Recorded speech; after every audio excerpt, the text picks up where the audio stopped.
I'm hearing you at strength 5 over in my end. How am I doing your end? You sound very good to me. Beautiful. Everybody else, give us a thumbs up if you can hear Bishop Welsh. Well, you want to be referred to Bishop Welsh, Dr. Welsh, ACP Welsh. I want to be referred to by my first name. My first name is Gary. Okay, Yeah.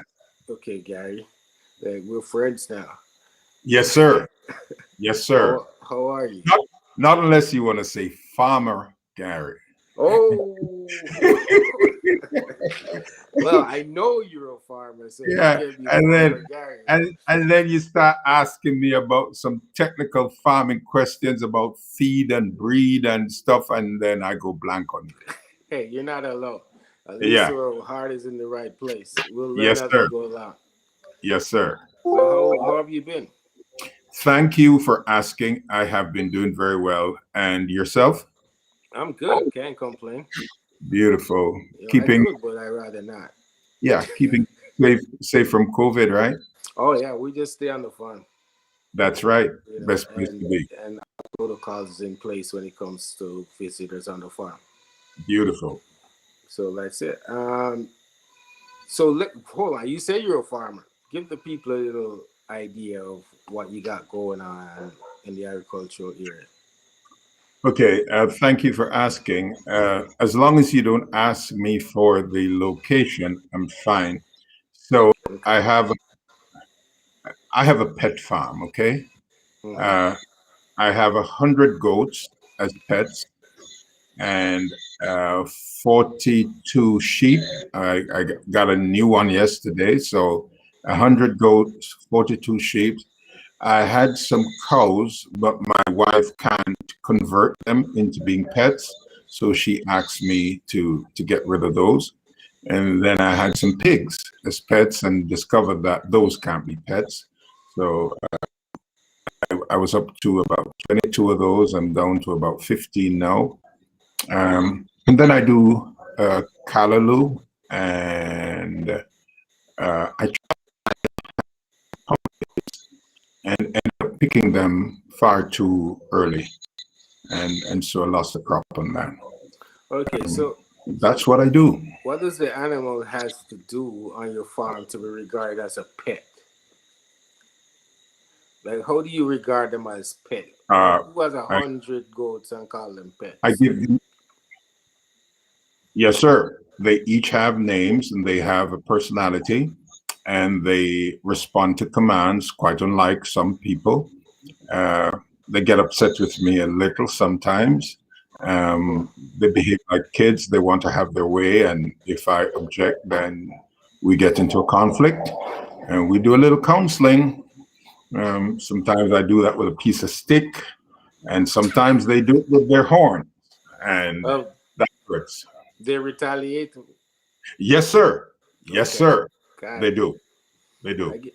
Well, so how long do you keep these pets for? Uh, I've been doing this now for over a year. When I was on the program the last time, Yes. I just, in fact, that program got me excited in this. And I must confess, I visited a farm in St. Mary. And when I left that farm, I told my wife about it, and we had a family visit to that farm, and she instructed me to create a model like that. So that's how we got started. Some Wow. over a year into that, and we're just loving it. Well, I appreciate that. I'm happy that it's all working out. Yes, sir. Let's get into what you're here for. Yes. Um, give the people like you were here before, so you're not new to the show. But for the people who don't know or new to you on the show, can you give them an idea of what you do, what's your position, and how it relates to the Praedial Larceny division? Okay. Thanks for asking. So I'm into law enforcement as a career police officer. I joined when I was much younger than the entry age. Entry age is 18. I was into training from I was 17 years and 6 months old as a police cadet. Yeah. And that's what I've been doing, except for the break I took to study theology. So at the moment, I am second in command of the strategic operations portfolio, with specific responsibility for Praedial Larceny prevention activities. So I head up a partnership between the police and the ministry where we pool our thoughts and ideas together to combat the scourge of Praedial Larceny across Jamaica. So I'm the go-between the police and the ministry for this particular program. Okay, so how many units are spread out across the island? Okay, so when we talk about the island, we speak about 19 geographic divisions. And the last time I tried to explain that, I hope I made sense. A division is really a parish. And once I say that, people ask, how do you get 19 out of 14? So in the rural parishes, a division like Hanover, St. James, Westmoreland, those are standalone divisions. But when you get into the corporate area, Kingston is divided into three, and St. Andrew is divided into three, and St. Catherine is split into two. So we end up getting more than the 14 out of the 19. Of those, we have 7 divisions that have dedicated Praedial Larceny units. That is to say, there is a unit in 7 divisions that all they do is attend to Praedial Larceny case matters. Okay. I am pleased to share with you that the other divisions, we begin working on establishing units in those divisions as of next Tuesday. My first stop is going to be my second favorite parish, which is the parish of Portland. So we go into Portland, do some training, set up a unit, and then we move across to the others. So our target is that before the end of June, we should have units in all of our police divisions across the island. Okay, when are you in St. Mary? Yes, sir. There is a unit in St. Mary, and permit me to just offer condolence to the family of the late leader. He passed away suddenly, so just a sad case. But we are still going along with the That's program. Mr. Wilson, right? Yes, sir. Constable Wilson. Yes, great. Willis. Sergeant Willis is the one who passed, but Okay. we have other members now who have stepped in and are making it work. Yeah, I met Constable Willis a couple times. He came by the farm. Beautiful. And I want to just piggyback on that. He came by your farm. Did you have an incident? Did you have a theft? Did you have? No. Okay. I followed your instructions. You said call them and have them come visit, and I called them and he came and visit. Beautiful, because that's one of the pillars of our efforts, where we have our teams visiting farms without an incident. Of course, it's with the mutual consent of the owner, but visit, take a look around, see what we're doing, share ideas, make a thing work. Yeah, he came, he visited a couple of times. He and his team. Beautiful. Okay, so what are the objectives of the Praedial Larceny Unit? What are the objectives? Okay, so the first and foremost is to restore confidence in the industry.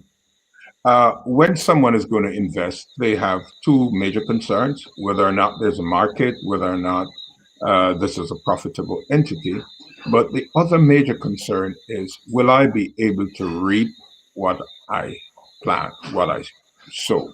So the first objective is to restore that level of confidence in farmers. Yeah. The second is to create a partnership between the police and farmers that will add value to the whole matter of securing the product. Let me explain. If we can have farmers understand that farming is a business, not a hobby like where I have 100 goats as pets. That's not what we want to be doing. Farming is a business.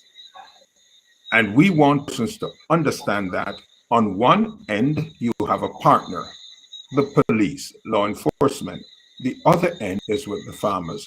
So we want to educate farmers, build capacity for them to understand that this is a joint venture partnership.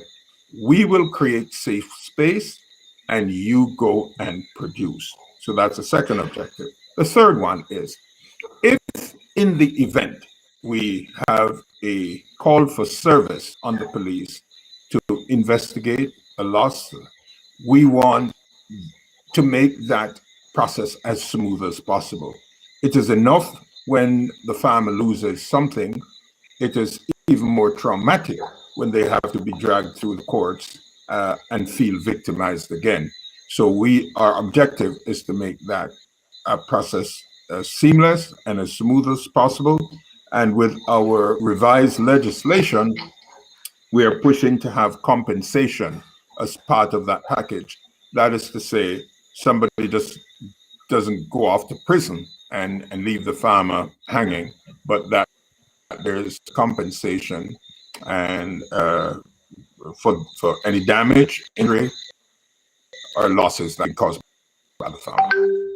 Okay, so the last time you were here, we had this conversation about the laws that are on the books and how lenient they are. Yes. When it comes to Praedial larceny. Are Yes. we making any headway with the government or lawmakers to adjust that? Yes, sir. I'm pleased to. We are making progress. Breaking up. I would have. Your internet, I think, is getting a little shaky. Is everybody Any better here? Yeah, are you sure you're on Wi-Fi? Yes, sir. Okay. And the signal looks good. Am I? Well, you're a little better now. You just got to ensure that they're not overloading the internet at home.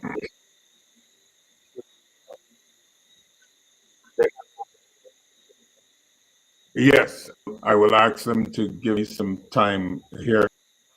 And that's one of the reasons I ran late, because I was at the farm where we have internet, but I thought I'd want to make sure I am on a platform that works efficiently. So we are making progress with the legislation. You can appreciate that it's a tedious process. Just last week, I saw an update, and I was pleased when I heard the response of progress being made in terms of revising Praedial Larceny Prevention Act to include the suggestions and recommendations from stakeholders, including farmers. Yeah, your internet is lagging quite a bit. Well, we got that. And okay, so do you expect any did you hear turnaround response? on this? Yes, I got your response that you're pleased to know that they're trying to make some changes to the Praedial Larceny Act. Turnaround. Yes, I got one. Yeah. Thanks. And hopefully, and I can't on behalf of the Honorable Minister who is taking lead on this, but on our recent conversation, he should have some good news to share in short order. Oh, great. We're looking forward to that. You can't tell us what's in there, right?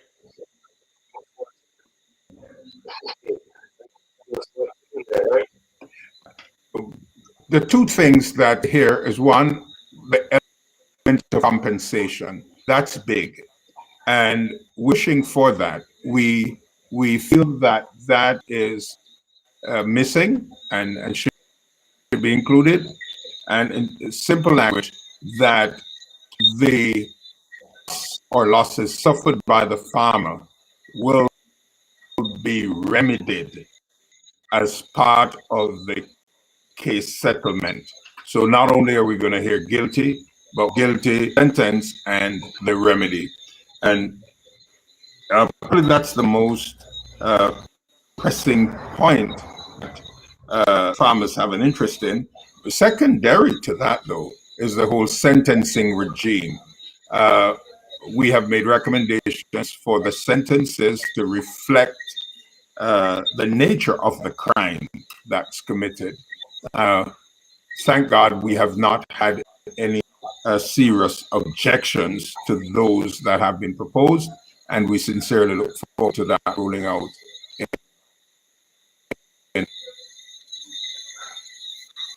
Okay. Looking forward, as I said, back to the Praedial Larceny Unit, right? You guys have any success stories? Yes, sir. Except for those that are made public through the media, those that we would really want to tell you are people's stories. Of our successes do not go to court. They don't get to the end. And so I'm constrained in sharing those. But Okay. I can share with you how we tracked a particular aspect. A legitimate truck owner who is engaged in transporting those, and sometimes he does it legally, and sometimes not legally. So we put him on the radar, and we were able to track him all the way from St. Catherine to Sabre, where with the pop of citizens, he was nabbed. We can't publicize the details of that because it's before the court, but that's one of our success stories. There's another story in which a farmer unwittingly bought a stolen animal. He, based on investigations, he did not know or even suspect that the animal was stolen. And so we were able to track down that animal and recover it and return it to the rightful owner. That didn't require a court case, a court prosecution, but it is one of the stories that we consider a success story. We have been able to curtail the activities of some farmers who are in illicit activities. That is to say, what they do, they operate a farm up front. Everybody knows they're farmers, and they have a number of goats. Let's hypothetically they have 30 goats, 10 every week, and they still have 30. So what we have been able to do with intelligence-led operations, we're able to zoom in on those persons and to restrict their activities in hoarding stolen animals.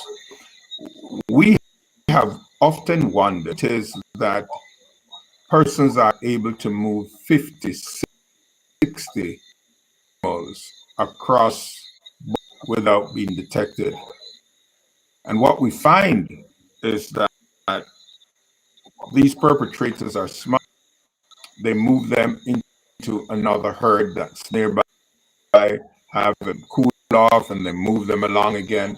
And so we've been able to break into that, only to the credit of the police, but to the of our work worthwhile citizens who continue to share information with us. We give it for these successes to them. So there was one case in Clarendon, I think, last year. I think it was just about the time that you came on the show, and where they used Yes. fishing net to capture the goats and stuff. Is there any update on that case? Yes, two persons actually are before the court on that particular case. And thanks for bringing it up, because I want to use the opportunity to say to our farmers, one of the points that I keep stressing as I speak to fellow farmers is to know the hands that help you. Know about those hands that help you. In that particular case out in Clarendon, the perpetrators were able to move 67 goats because they had inside help. The same is true in many other cases where we have large numbers of animals being, or even if it's not numbers, but some inside help, persons have been able to successfully remove animals from premises without even the owners knowing. So that case is before the court. I'm looking forward to securing a conviction on that one. Okay. I'm going to ask you to do me a favor. The feed is getting increasingly shaky on your side. So I was going to ask you if you want to log out, check to see if your internet is stable, and you can use that link to come right back. Sure. So we can get I'll back be to happy that to do that. level where you were when you started. Because what you're saying is important, and I don't want people to miss it. Thank you. Okay, so we'll just wait for you to come back.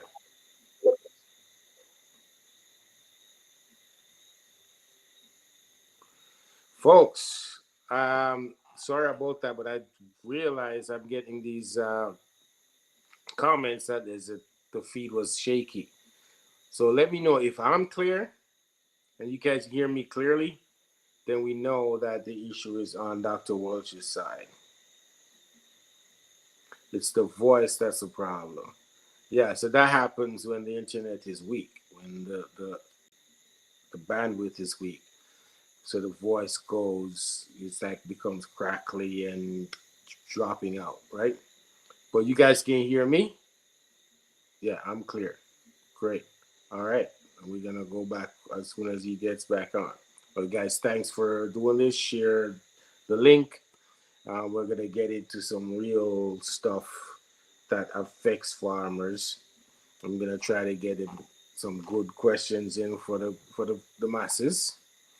And if you guys have any questions that you want me to ask, drop it into the comments and I will pick up on it. You know, I'm watching the comments, as you can tell. So if you have any specific questions you want me to present to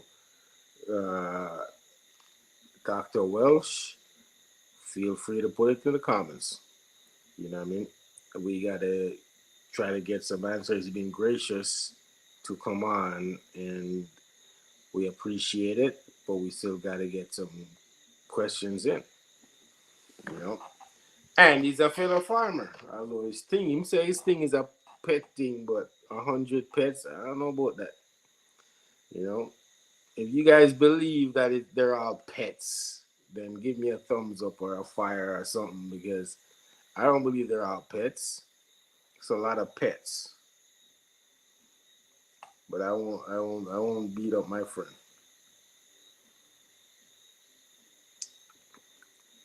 Hey, Tiana, what's going on, girl?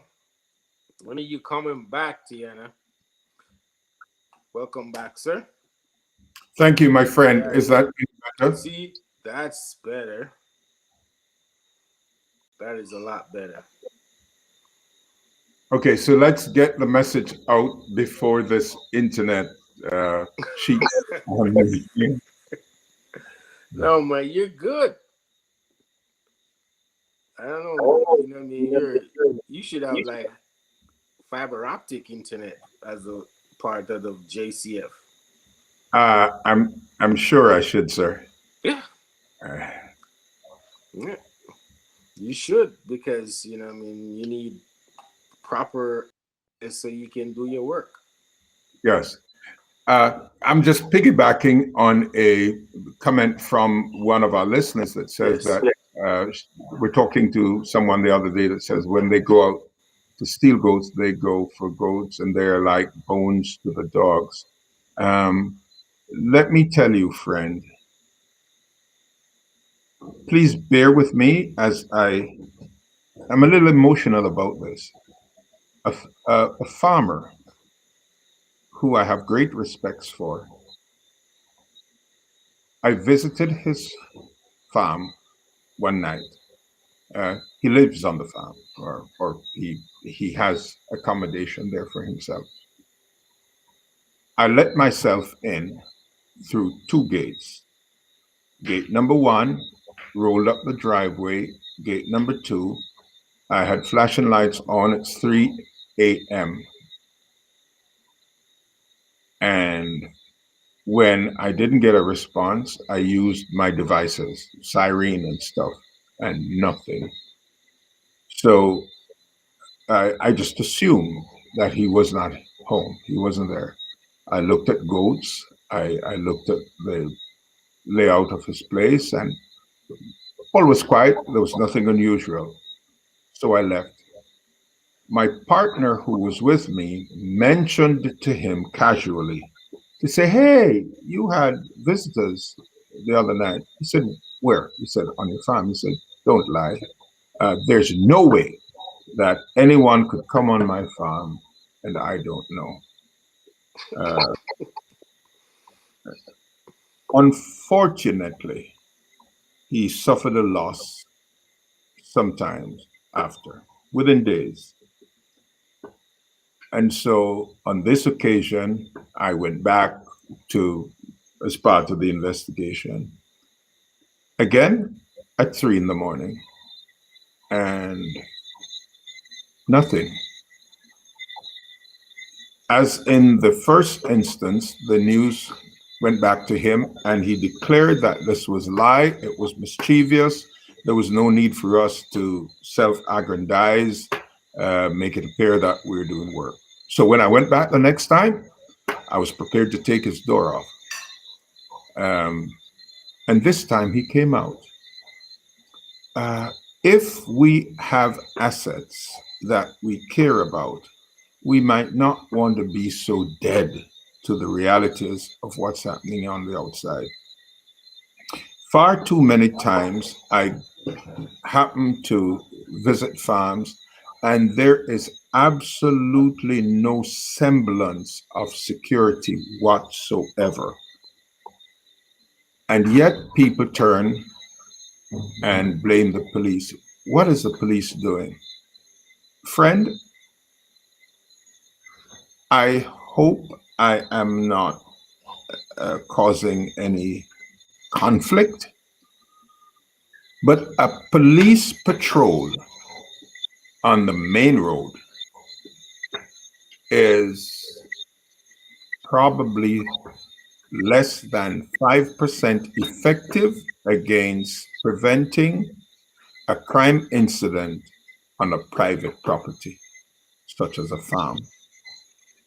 I could race up and down Highgate Main Road. I could go on every uh, bypass, every road that's there. And if someone is on your premises, there's no deterrent. They can hide behind a wall, they can hide in the shadows. In fact, I have no right to come into your private space without being invited or without a warrant. And people keep saying, we want more police patrols. That will not help you. I would like to suggest that we work out a partnership arrangement. I was thinking about it today that those of us who are contemplating farming should think about it the same way as if you're going to install an ATM. Where would you put an automated banking machine? Think about it. Think about the elements of security that you would put into place the same way you would about your farm. If you are in a farming community, then you might want to link with the other farmers and form a community group, a community watch group, a community group that all have a common interest in preventing thieves from coming into this neighborhood. Thieves sit and plan. I happened upon a bit of intelligence recently where thieves were able to use a particular railroad network as their thoroughfare. Let me be honest with you.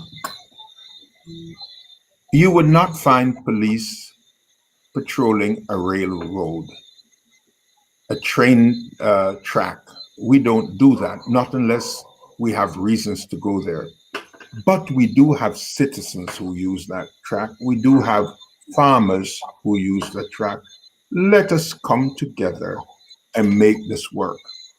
The last thing I'm going to tell you about this, and I'm being deliberate in calling names so that people can appreciate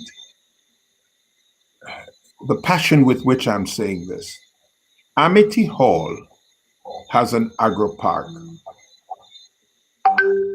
They are suffering losses at Amity Hall and threw their hands up and called me in. So I went. The meeting was 10 o'clock one morning, and we had 16 of the 22 farmers. I listened to them, I made some commitments, and I made suggestions. Now, Amity Hall is kind of off the beaten path. Once you leave at 4, the place is dead, except for those who go back to steal. So I went back to Amity Hall. I went to Amity Hall at 1 a.m. and made certain observations. Based on my observations, I called a meeting with the farmers of Amity Hall at 10 p.m. A Zoom meeting, a virtual meeting to discuss what I saw at Amity Hall at 1 a.m. They complained. They said, why should we be up at 10 p.m. having a meeting? It's bedtime. And they continue to suffer because those who are going to Amity Hall wake up at 10 p.m. You see, and people don't understand the reality of what I'm saying. You can't sleep so dead. You can't leave your farm like you're leaving an office and you don't go back until tomorrow morning. You have to disrupt any activity that might happen. I went through pains when the Disaster Risk Management Act was first published. You will know that farmers were not considered. Farmers now have the same status of exemption as police officers. Thank you guys for that. Yeah. I credit Dr. Thomas. We sat down and we crafted that and we said, let's make farmers as important. You have no excuse for wanting to run off and run home. Disrupt those silent hour activities. I'm calling on farmers to let's get together and make this happen. I understand that there might be persons within our ranks, within our group, that they have ulterior motive, but we will get to that. Let us come together. There must be enough persons of good intent to make this work. We can do it together. I strongly agree with you. I strongly agree with you. Speaking of that, do you have any suggestions or advice for farmers when it comes to security? I know you've mentioned a few of them just now, but are there any others you didn't mention that you'd like to put in note that we're on community policing and security and all that stuff? Do you have any other suggestions? Yes, sir. The best practices that farmers are already engaged in are the same recommendations I take to this platform. I was speaking with a farmer recently, and he said something to me which just turned on a light bulb. He said, if your security depends on technology that is driven by JPS power, you need a backup with solar. And it just That's true. makes It is so much true. sense. So Mm. we're saying probably uh, farmers who are contemplating uh, farming as a business might want to think about mini solar plants, that can, as a backup, just to run your essential uh, things. The next thing is too many of our farmers are waking up in the morning to see that their goats and their cows, their cattle are gone. Their perimeter security with wires, blah, blah, blah, blah, blah. But you can step that up a little bit now and start using laser beams. The prices are trending down. You might want to invest in that. Some early warning systems. Uh, I did a research, and I'm not completed yet, but I'm still uh, in that process. Tracking systems for animals. Uh, People are going to say, yes, they're going to cut off the ears, and they're going to, yes, let them do that. But let's do what it is to prevent. Prevention is better than cure. Here's another See, thing. Dr. Young just mentioned dogs. Absolutely. Um, a dog is a man's best friend. But if you're a farmer, it gets better. He's your buddy. Every single farmer should have a dog or two. Uh, they're just priceless. Uh, May I also suggest those who are engaged in Praedial Larceny are itinerant criminals who steal in St. Catherine and they go to St. Mary. And yes, we have some added ones. But these are persons who pretty much people know. Let us begin to share the information. The Ministry of Agriculture and Fisheries, we've started a database. This is not a list of convicted criminals. This is just a register of persons who are suspected to be involved in goat stealing, cattle stealing, crop stealing. Let us share that information. The same is true with workers. If you were to be in the unfortunate position of dismissing a worker for a particular thing, don't just push them out there and leave them. They are going to go to another farmer. True. Let us share that information. Don't just tell them, don't come back on Monday. Don't come back on Monday, and be it known that as far as we're concerned in the St. Mary Farmers Group, we'll let them know why you are no longer here. Don't be so greedy to hire a hand.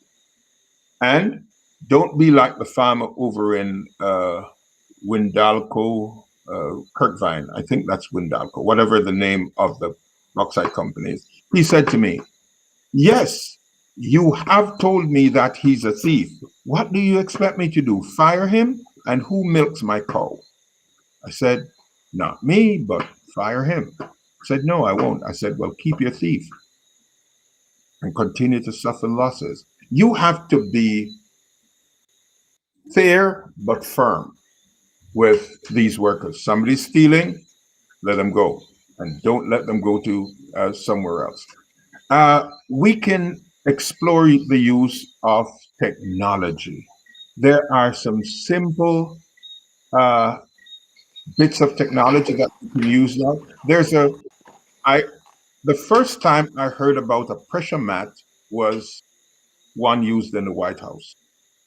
And I thought that was just absolutely awesome and amazing until I saw it being sold for 30 US dollars. A pressure mat. A What? mat? Yes, sir. A I'm gonna have pressure. to look that up. Yes, sir. Uh, so it's a simple concept. Just think about putting a mat beneath your doormat, your floor mat. Mhm. Somebody steps on that and a light comes on. The alarm goes off. Something. They have no idea what's happening. All they know is, hey, I step here and the light in the goat house goes off. Uh, uh, they don't want to stay around. They didn't plan on having lights when they came. So a light goes on or a noise goes off or something. We can be creative. Thieves do not want to be disrupted. That's why if the dog barks, they are annoyed. And that's why if the light goes on, they're annoyed. Let us annoy them to leave us alone. Find creative ways. And the best security apparatus is going to be the one with the element of surprise. Don't allow people to outsmart you. You have the advantage. You set the pace. And if you don't know what to do, go watch the movie Home Alone. Every time you go on the show, Gary, you drop some dimes, and you always have a great sense of humor. So I appreciate that. I don't know if the Home Alone thing will work, but at least there's some ideas in there. Yes. And I'm gonna look into the pressure mat thing and see how applicable it is in a farm environment. Yes. Let's talk about the hot topic that people talk about all the time when it comes to protecting farms. And last time you gave us some straight talk on it. I actually reposted it today about firearms. And my thought process when it comes to these things is you repeat the information enough times until people get it. It's the same with kids. When you're teaching kids, you just keep saying it, saying it, saying it until it becomes automatic for them. So I'm going to give you the opportunity to tell people the pros and the cons and what their responsibilities are when it comes to owning a firearm to protect themselves and their properties. Thank you for the opportunity. And I'll begin by first speaking about a passport, a driver's license, and then a firearm. All three are in the same category. You apply and prove that you are eligible to receive it. Now, the passport is not so difficult. The driver's license, I don't know, with all the new changes. The firearm, an applicant for a firearm must prove that you are a fit and proper person, you have a threat or threats that's directed against you or those under your influence, so that you should be entrusted with a lethal weapon without uh, the likelihood of causing injury to yourself or to others. That's the basic thing. Be it known that those who desire to own a firearm or to be the holder of a firearm, you have 1 foot in prison and 1 foot out. It comes with a tremendous level of responsibility. Let me say, as a justice of the peace, as a minister of religion, as an assistant commissioner of police, I am willing to recommend those who, in my opinion, are worthy of having a firearm. I have absolutely nothing to do with the granting of the license. My recommendation is just that. It's a recommendation. But in recommending you, I want you to understand that having a firearm without being able to use it safely is more a negative than a positive. Having a firearm increases your threat level in that you now have an additional piece of asset that is going to attract someone to you. So you have to be extra vigilant. 3, having a firearm and not knowing when to use it. So how to use it, it's not so difficult. I would like to suggest you turn the muzzle away from you. You squeeze the trigger. A lot of persons say you pull the trigger. You don't do that. You squeeze the trigger and point it away from you in a safe area. That's fine. But that's the easy part. The harder part is to know when. When. What are the prevailing conditions under which you may lawfully discharge that firearm, either to slow down somebody's action or to sometimes to kill someone, to eliminate that threat. After you have done that, think about it. After you have done that, in my case, Indicom has a long time to contemplate whether or not what I have done is justifiable, given the circumstances. In the case of a civilian, the police has a long time to collect your statement, interview witness, examine scenes, and do analysis to determine if the action you took within that split second is justifiable. If it's not, you'll be charged as a common criminal. Don't discount the fact, though, that having a firearm, knowing how to use it, when to use it, and to keep it safe can be one of the best things you ever do. Now that I have said that, I believe that every farmer, after you get a machete to do the farming, you should get a shotgun. Every farmer should have a shotgun. I'm not saying that every farmer is entitled to it. I just wish that every farmer would have at least a shotgun, and I so recommend. I want you, though, to understand the gravity of that responsibility that comes with it. Having a firearm doesn't make you less of a target, it makes you a greater target. Bear that in mind. There's a website that's fla.gov.jm. If you go to that, it has a plethora of information, some of which I just shared with you, that you can be guided by. Even before you read it, let me just quickly tell you where you should probably pay attention to: the use of force.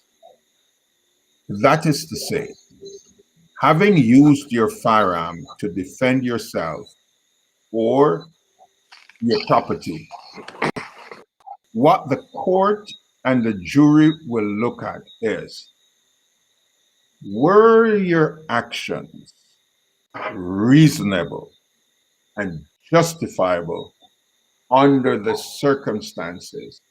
Would any other normal person, a normal citizen, do the same thing that you have done given the same set of circumstances?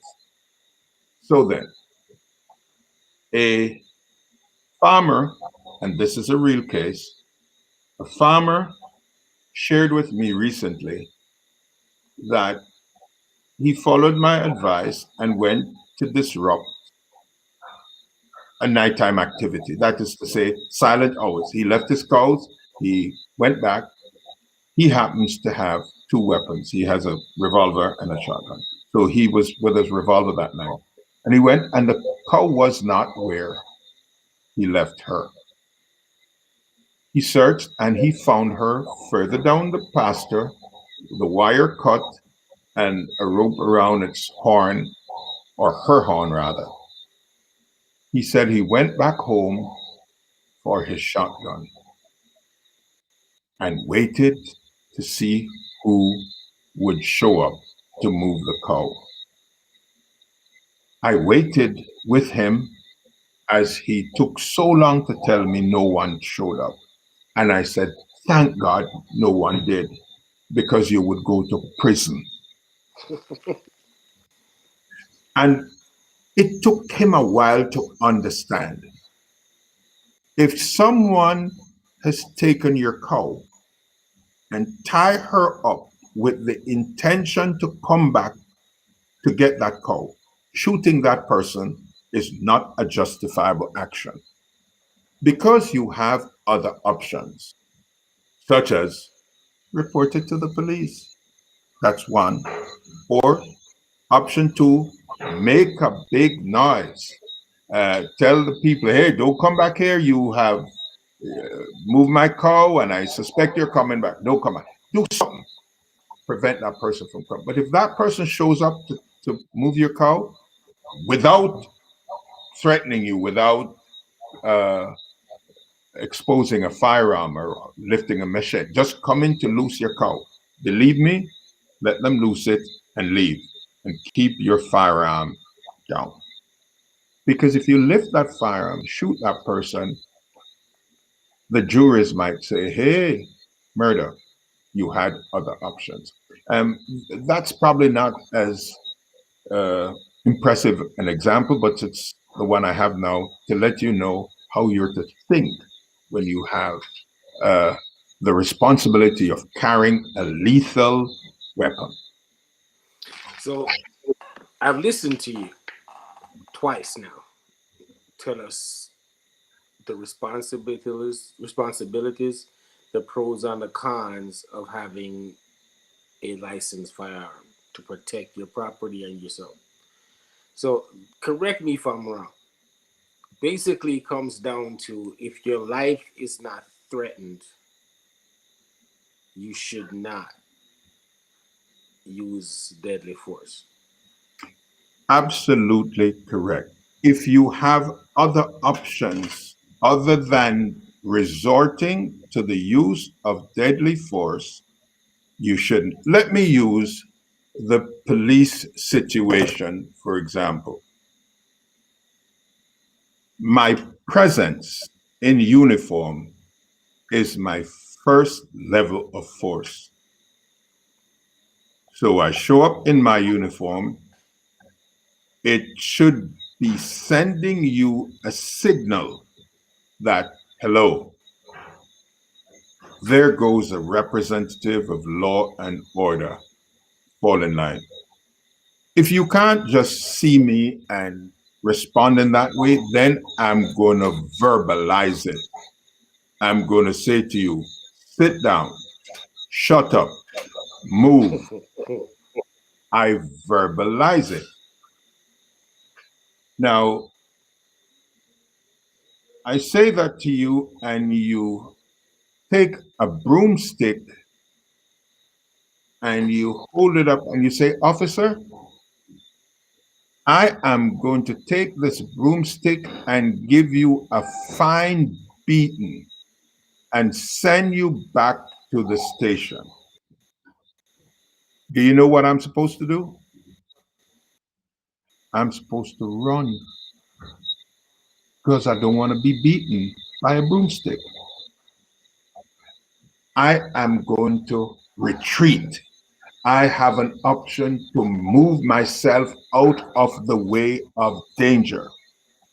Somebody's coming to me wielding a broomstick. This is not the time to stand up. Man, turn around and run.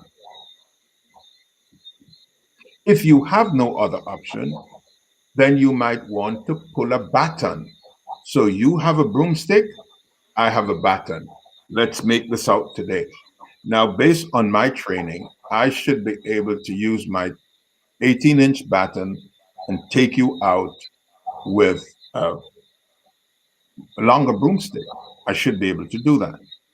But let us say you come to me with a machete and that thing looks sharp. And you swing it once, and boy, it connected into the doorpost and went 6 inches in, and you hack it back out, and you're coming at me again. Now, my life is in danger.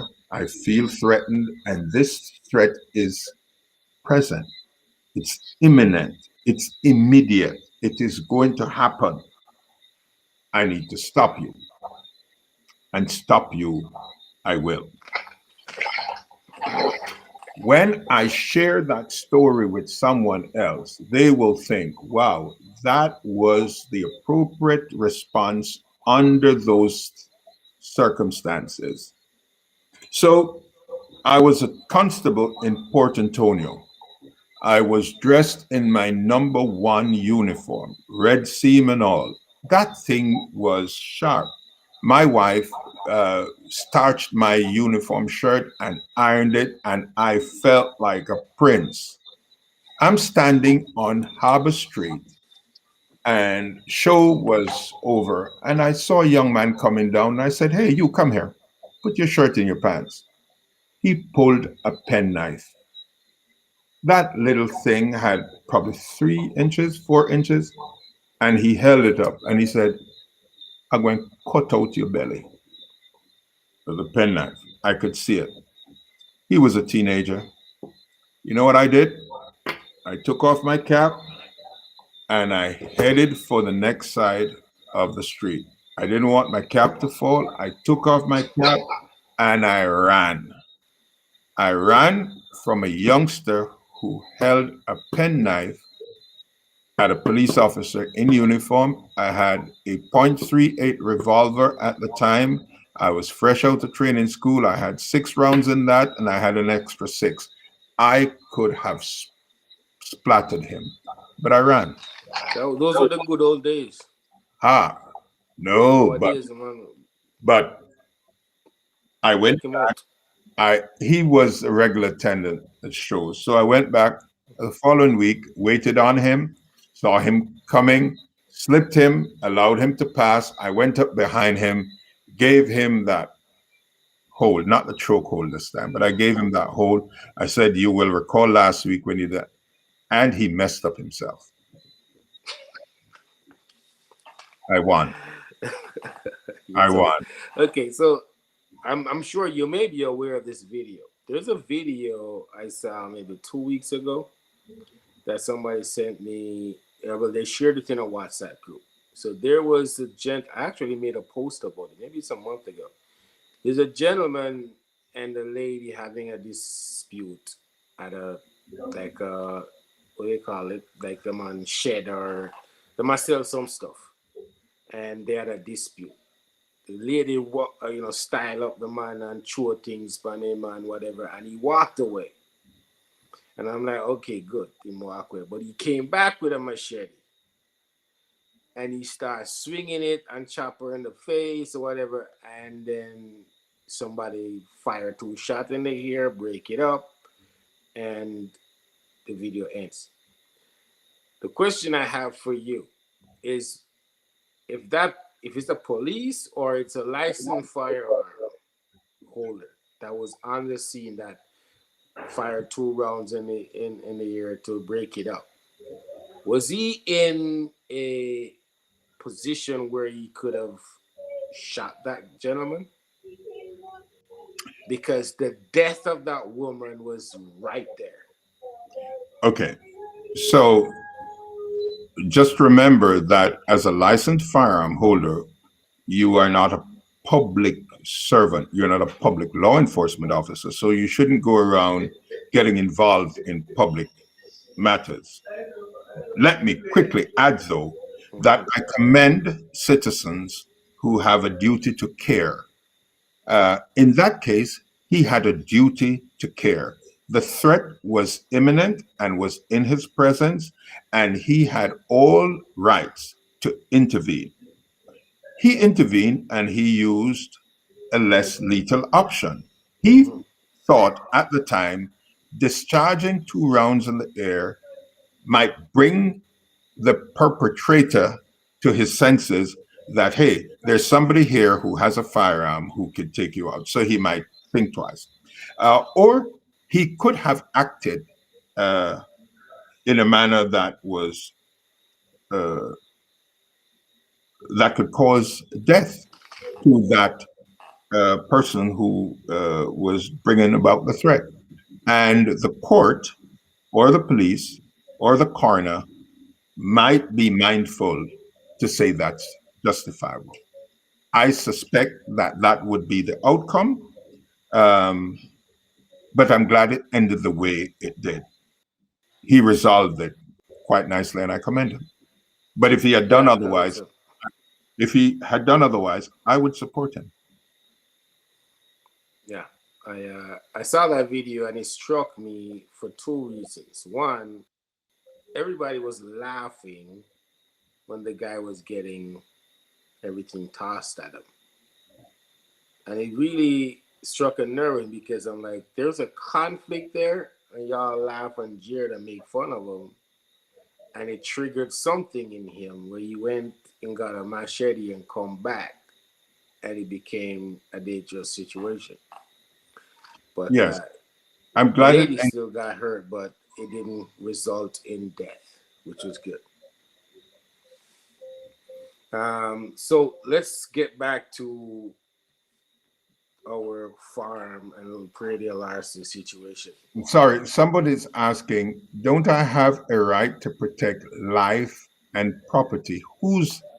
Okay, so let me just clarify the vocabulary that is used when you're applying for a firearm. It's for the protection of my life, my property. So that if you were to say the reason I want a firearm is that they're always beating on my neighbors, you know, they come into the community and they're beating on my neighbors. That's the target. Give me a firearm. No, you won't. Not unless you're going to say that they're beating on my neighbor and I am next in line. The threat is coming my way. So that don't go out and put forth the reason that you want a firearm is to help others. No, it's to protect your life, your property, and those under your influence. It's a personal item. If you use it outside of that, then you have to justify. In fact, you have to justify every single use of the firearm, but you want to restrict it to yourself. The threat is personal. It's directed to me and those under my control. Yes.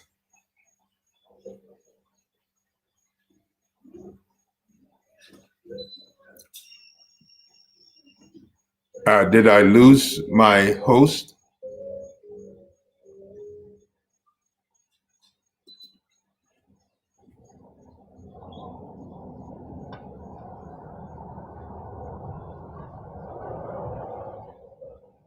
Someone is asking if that's how it is stated in the application. Can somebody give me a thumbs up if you're hearing me? Okay, beautiful. Thank you, Elizabeth. So that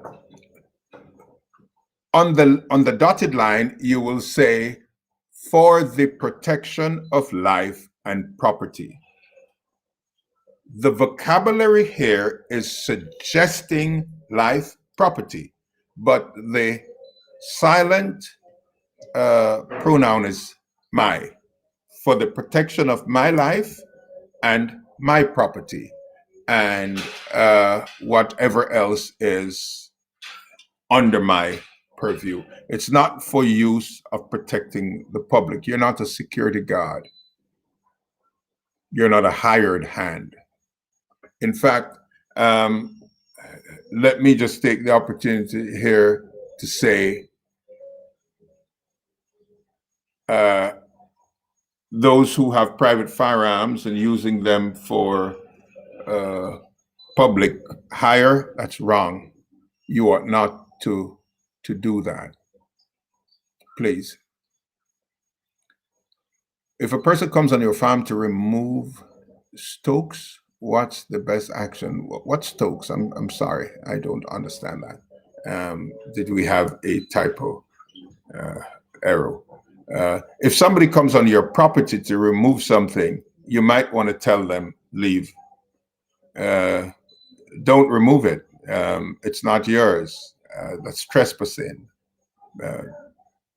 You see, it's easier if I were to tell the audience what they want to hear. That's not my job. I'm here to tell you what you need to hear, not what you want to hear. If your life is not in immediate danger, then you do not have the right to resort to deadly force. Not the police, not the army, and certainly not you. Somebody here is saying, you keep saying property, so when is it okay to protect your property? Let me explain. You have to understand the use of force policy, the use of force continuum, in order to apply the use of deadly force. If someone is just really taking something and leaving, you can't just shoot that person. No, there are other options. Usually, though, in taking something from you, they put you in fear. They put you in fear so that they control you to the point where they can take your property and leave. But sometimes that control drives the fear of death. So you feel that your life is threatened. That's the point at which you will resort to deadly force. Just bear that in mind. Don't just think that because I have a firearm, I am more powerful. Because I have a firearm, I have a right.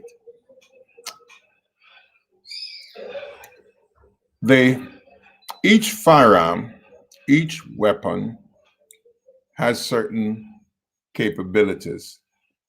Probably the more common one that you might know is a revolver. Not so common anymore. Most persons now have a pistol. But the standard revolver has 6 cartridges, 6 rounds. I